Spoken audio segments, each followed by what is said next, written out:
Assalamualaikum students, hope you all are fine and you're enjoying your quarantine days and also doing the work that was given to you. So I'm back with another exciting chapter, chapter number 15, cells. So we are going to discuss about cells, what cells are. And it's going to be an exciting chapter because there are many different type of cells and we have to see which type of cell we are going to discuss.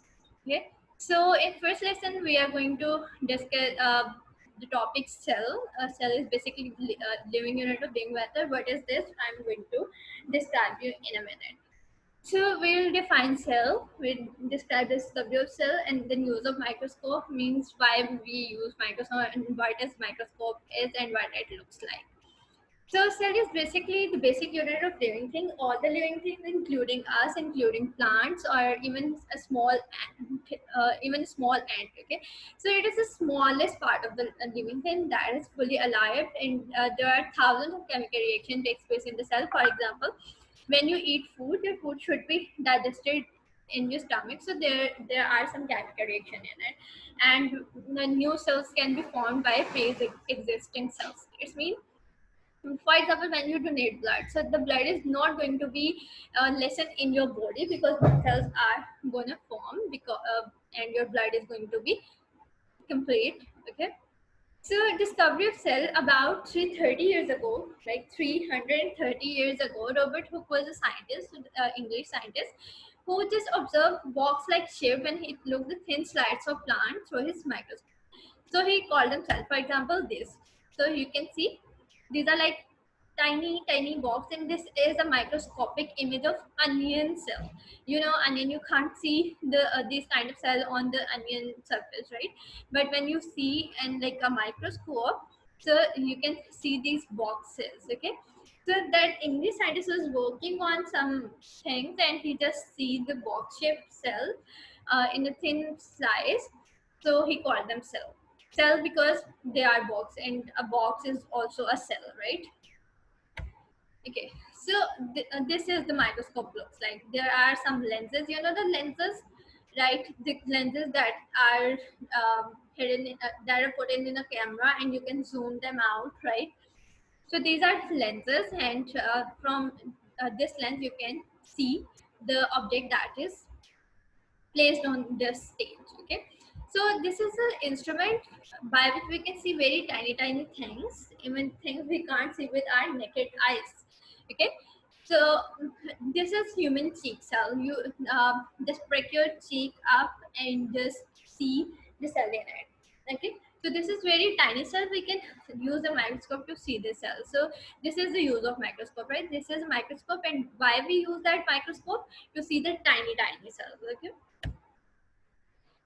then we are going to discuss about unicellular and multicellular organisms. We'll differentiate unicellular and multicellular organism, and then we'll list down some examples of them. So let's start. So unicellular organisms. Basically, we are talking about cells and organisms. So we are talking about the living things. So the whole theory I'm going to talk about and I'm going to discuss is all about living things. Okay, so living things with just one cell, only a single cell, is known as unicellular organism. Also, also the uni means one. Okay, uni means one, and cellular means cell. So one containing one cell. Okay,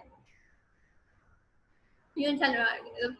And here we have some examples. I know you just didn't come across the words like paramecium, euglena, desmid, amoeba, chlamydomonas, but you have to remember their names because these are the unicellular organisms that exist in the universe. But you can't, yeah, obviously you can't see them with naked eye. So what we are going to use to see them?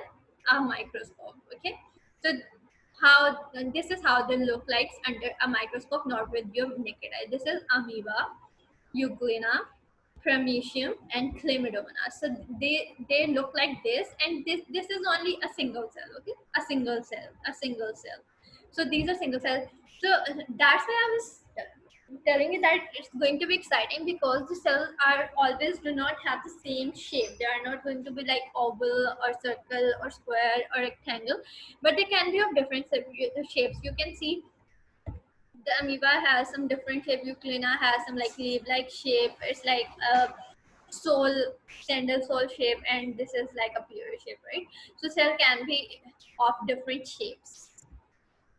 Secondly, multicellular organisms. So living things, we are talking about living things. More than one cells are called multicellular organisms. So there is not going to be only one cell, but more than one cell. There can be 2, 3, 4, 5 million, trillion. Okay. So for example, a hen. A hen is multicellular organism because it contains many of cells in it. That's why it's so big, right?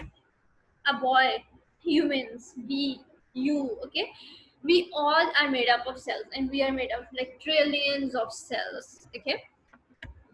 An apple tree, it's a multicellular organism. Tree because plant a living organism, and we have to talk about them. Onion, right? Onion, we see that onion cross section in the first slide, and there were like many boxes, more than one boxes actually. So that's why onion is also in multicellular organisms. Okay, let's recap what we just read in 2 lessons. We read about cell. We said that cell is the basic unit of life, and it is the smallest part of living thing which is fully alive. And we said that all the chemical reactions that take place in the cell, and we also said that new cells are formed by pre-existing cells. Then we talked about microscope, and we talked about that microscope is used to see the things that we can't see with our naked eyes, and we can see tiny things using this microscope, right? Then we talked about unicellular organisms, that living things that contain just one cell is unicellular organism. For example, amoeba, right? So this is like only one cell, so it is a unicellular organism, and this is very tiny. You can't see with naked eye, but you can see the amoeba under microscope. Then we talked about multicellular organisms. Living things that are made up of more than one cells are multicellular organisms. For example, a boy, humans, right? So this is about the cell and different type of cells, different type like unicellular and multicellular organism. So yeah, you have an assignment to do. You have to define cell. We already do that. You have to do the review question 1 of your book. The basic unit of all living matter is dash. You all know about that, like, right? Who discovered the cell? We also discussed that like 330 years ago, a scientist, English scientist, discovered the cell. You have to write the name, identify the given cell. These are the two cells. We discussed these two cells in the slide, so you have to remember the name of the cells. Then you have to differentiate between multicellular and unicellular organism and draw their diagram. You can draw like neat, tiny, tidy diagram of whatever you want to draw, okay? But it should be neat and tidy. Give example in unicellular and multicellular organism. I just give you many examples. You can take some examples and you can give them. Then you have to do review question number 2. Which of the following is a unicellular living thing? Okay, so you just need to encircle which one is unicellular.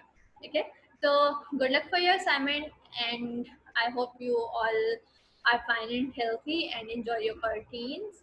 And also, you have to study because you have to do the assignments, right? And once you get back into school, you should be pro in this chapter itself. Okay, I'll see you in the next lecture.